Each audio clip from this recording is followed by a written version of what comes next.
So today I'm just using some screenshots from just Google Images, and I'm going to talk about some of the roles that you might find yourself in if you become a professional web designer. There are about 3 that I've really identified, and I just want to go through them real quick. I don't have any lettering here to the side, so if you want to make some notes, feel free. This is the type A, and he really is the artist type. I've got this kind of artsy picture here. And him and my other designer here have a similar skill set. They've both been to art school. They both know the fundamentals of design. They have kind of a similar background in basic skills. But this one is far more artsy. Whenever he makes the comp for the client, he'll make either 1 or 2. They will show his point of view as an artist. He will direct the art and the look and the final feel. He says, hey, look, I'm a designer. That's what I was educated to do. I'm very good at what I do, so why don't you let me do it?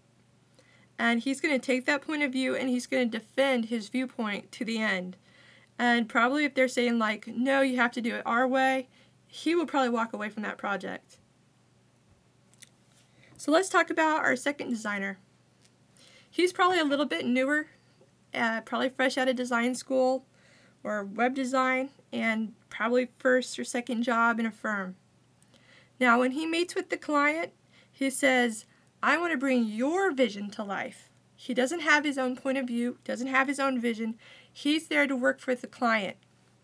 So he might make, say, 15, 20 different designs after asking lots of questions, maybe doing some marketing research, putting together some panels, what's likely for your end users to look for on your web page first.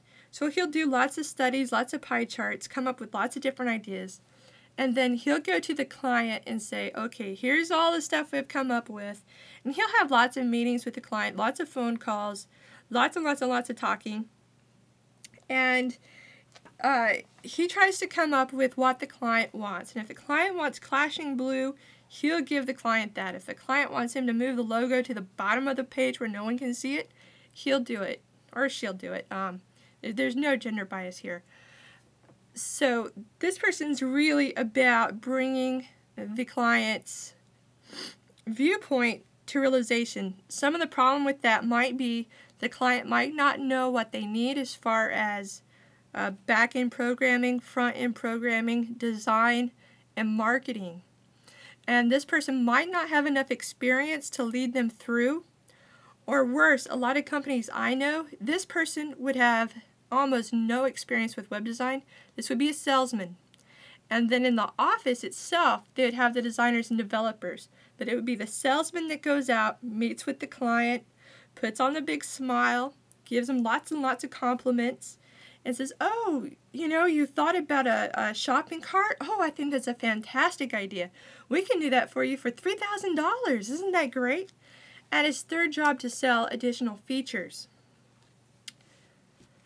So this is more of a commercialized, and for the fine art type of people, for those who really take it as, this is my point of view as an artist, this is a really noble profession, we're crafting something, this just kind of makes people like me who do this professionally a little bit nauseated. I very much have to admit that this is 80 to 90% of what web design is. And if this kind of makes you nauseated, you probably don't want to be in web design. It's a really, really tough field. If you have your salespeople out there doing it for you and bringing you back, okay, do this, and do this. It's not so bad if you have to sell it and pitch it yourself and sell extra features. It's if you're not comfortable with it, it can be a really not too happy of a situation. If you love talking to people, you love that interaction, you like bringing their ideas to life, this is ideal and you would do extremely well in this profession. Now this is my third person, and he's a computer programmer. Now that doesn't mean HTML. HTML is hypertext markup language. Markup language I can teach to children. You can be in kindergarten and do HTML. I really hate it when I was single and dating, some guy would come up and be like, hey baby, I code HTML. Like, so do my kids, you know, get over it. This person would code like PHP, C#, Ruby, JavaScript, those type of scripting language. JavaScript's a little bit different animal. But he would be coding things for application on the web. So you'd have things like shopping carts and so forth. This person would be in charge of. A lot of times the client needs both a programmer and the artsy person to put together the design on top of that. A lot of times they don't realize what they need. So they either go short on art or they go short on the computer programming. And that's not a really, they end up with a product that they're not happy with. It's very, very hard to properly code web apps. I've worked with a couple of programmers, one out of MIT. Another one makes point-of-sale systems that are second to none.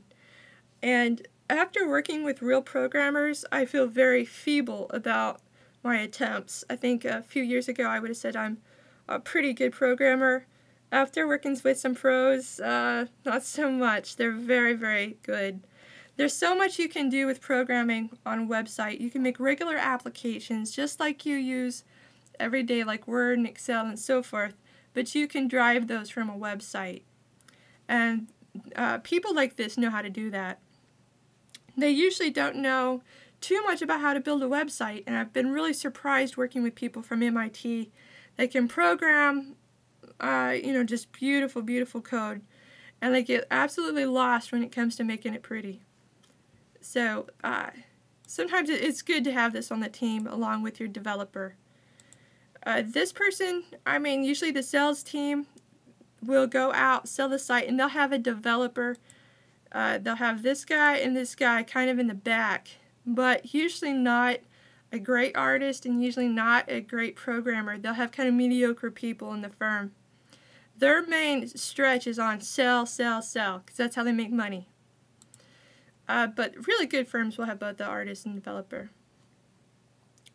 So my last note is about your client, because clients can be very difficult. We're going to spend a lot of time, I hope, talking about clients. A lot of times they will try to organize committees, and death by committee. I tell you, I really do not like committees at all. Usually what happens when a committee tries to design a site, I've had people go, I've never actually been on the web, I've never surfed the web, but here's what I think your website should do. It's absolutely a dreadful nightmare. They produce a lot of mediocrity. They don't like depth, they don't like discomfort, they don't want to make each other mad, but they all want to put their name on, essentially, your project. If you're trying to work on a site, you need to get it online, you have a deadline that you have to meet. They'll be like, well, I want you to do this.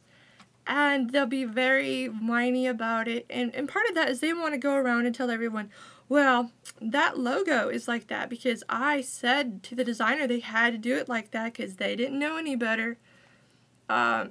It's like babysitting a bunch of preschoolers. So whenever possible, stay away from committees. Tell them, okay, you can have all the committees you want, as many people in it, but I want one person that I work with. One person that says yes, one person that says no, one person that gives me this is what needs done. And if they change their mind, they have to write out a change of scope, and you get paid for the extra work.